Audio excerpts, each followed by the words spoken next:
sacrament in our faith. It's so powerful that you only need to do it once. And as a sacrament, which in the Latin means mystery, it is a sign of our faith.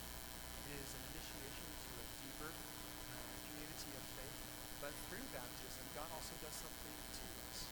God also does something in us. Baptism comes as somewhat of an inheritance, as I described. One of the amazing things about baptism is that it signals our faith in Jesus to the people around us, to the church, and to our community.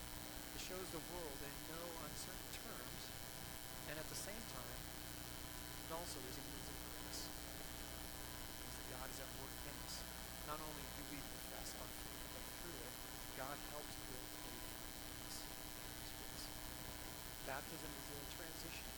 There's a transition that even death to our old way of life, ruled by sinful self-absorption, hurt, and hopelessness, into a new life, to a new righteousness, and healing and wholeness.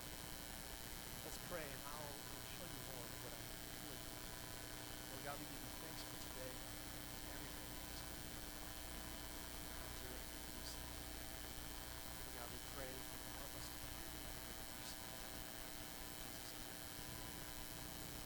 This morning we're going to hear from Romans 6. And this is a letter written by the Apostle Paul, one of the first church planters and pastors in early Christianity.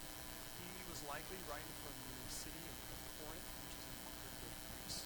And he was writing to the church in Rome. He had never visited before, he heard about it, and he was hoping to visit soon. He's trying to help this Roman church, one, realize who he is, but also more importantly, realize who Jesus is, what the gospel is, and how amazing this good news is. Some people were saying that they had heard about Paul, that he was encouraging this idea of easy grace. As though he were saying that, and he does say this, he does say, where sin abounds, God's grace abounds even more. But he wasn't just saying grace is easy to come by, so you can do whatever you want, because God is forgiving. That's not what he was saying. Today we're going to be reading from Romans chapter 6.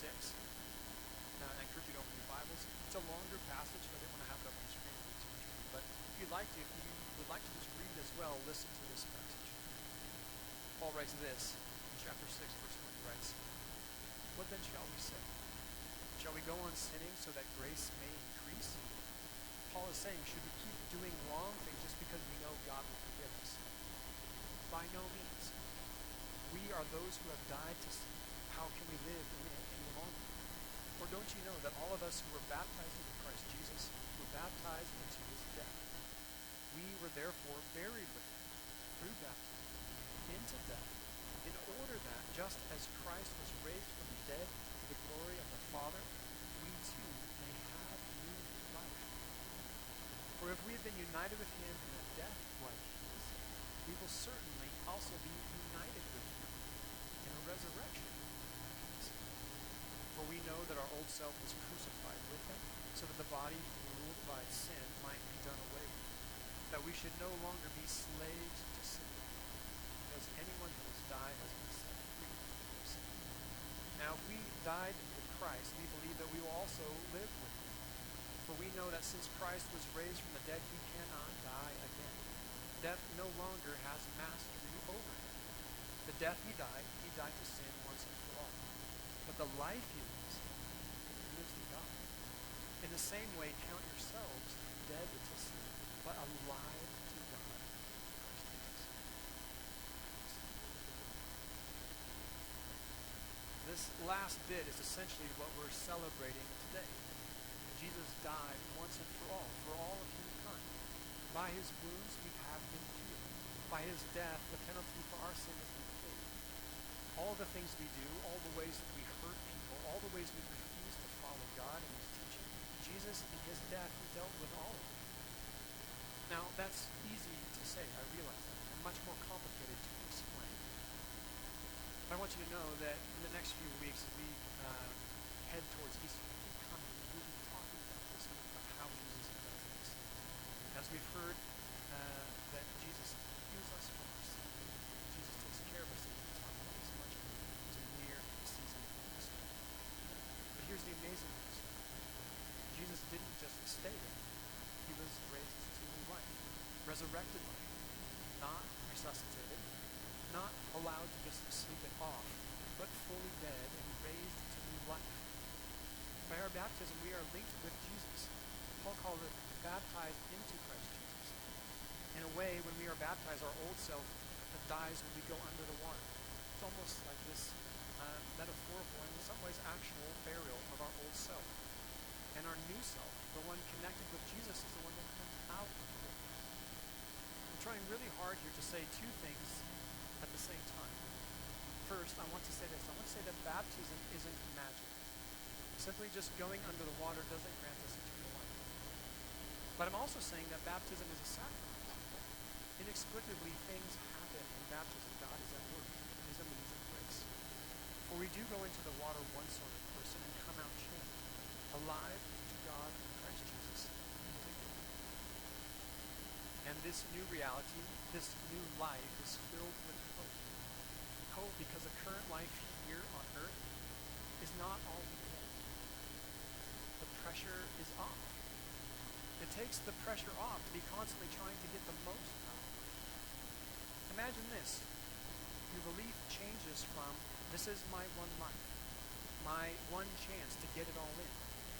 I need to make the most of it to make it really good. To changes from that, which is very common in our day, to this is my life.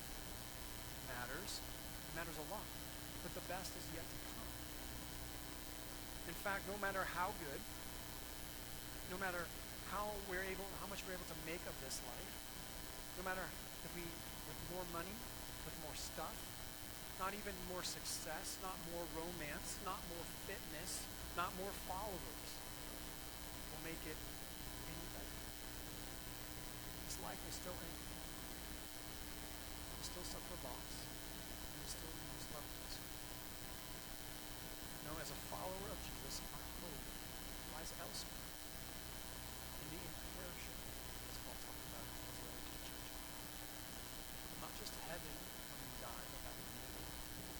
But a new heaven and a new earth after heaven when we die. Ultimately, a new creation when heaven comes to earth. This new creation where the best part is that we dwell with God. This troubling thing that so often people's idea of heaven is all these self-indulgent things that rarely people talk about God. Heaven is the place where God is. That is the best part. The new heavens and the new earth, that is where God will dwell with his people. In Revelation it says we don't even need the sun or moon anymore. God will be there. God will be there. Jesus, the Spirit, need to be in their presence in ways that we can't even imagine. That if that exists, that part of our life is so filled with hope that it overflows backward into our life right now. Knowing that even though this life can be hard, really hard, there is more to life than just this life. But there is more meaning and beauty and faith and hope in life. As good as it could ever get, the best is still to come. This morning, with these baptisms, this is what we're celebrating. That death could not hold Jesus. He is risen. And yeah, say that for me. Believe it. Jesus is risen. Yeah. That sin and death, so himself is free. Jesus has set us free. Set us free from sin and the ways that hold us down. Set us free from our shame and our regret. Jesus has set us free from it.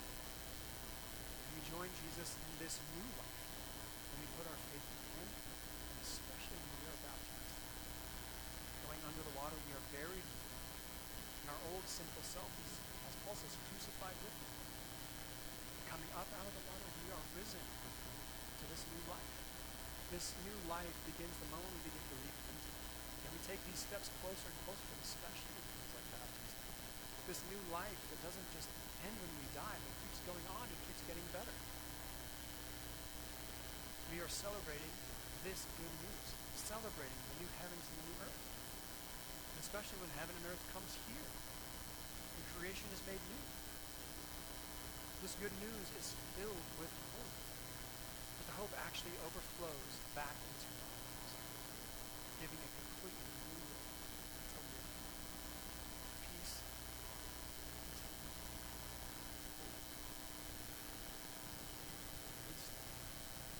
Not that this life is easy. It's good, but that's this is the way. This is what happens. I do want to say this one thing.